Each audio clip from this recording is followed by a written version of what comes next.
नमस्कार.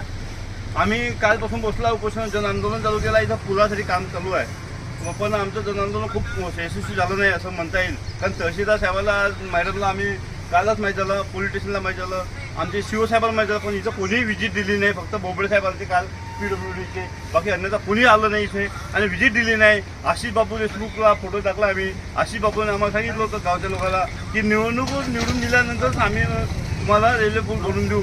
आणि आज साहेब 6 महिने झाले आहे, काहीच तिथं व्यवस्था झाली नाही आहे. तर आणि ह्या सर्व व्यवस्था करून द्यावी.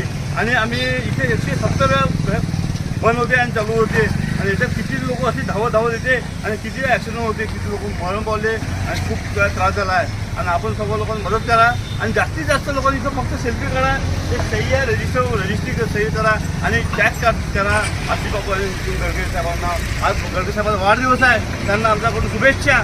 पण आम्हाला न्याय पाहिजे, आमच्या गावाच्या लोकांना न्याय द्या हीच विनंती. नमस्कार. जय हिंद, जय भारत. ब्युटीफुल रघुवंशी आहे. यांनी कालपासून आम्ही दोघंजणं बसून राहतो आणि बाकी लोक येतात जातात चालू आहे. आणि त्यांची वेळ असते, कोणा ड्युटी असते, कोणा काही असते, कोणा गरीब परिवार आहे, त्यांनी आपलं काम करावं हीच विनंती. परंतु आम्हाला मदत करा हीच विनंती. नमस्कार. जय हिंद, जय भारत.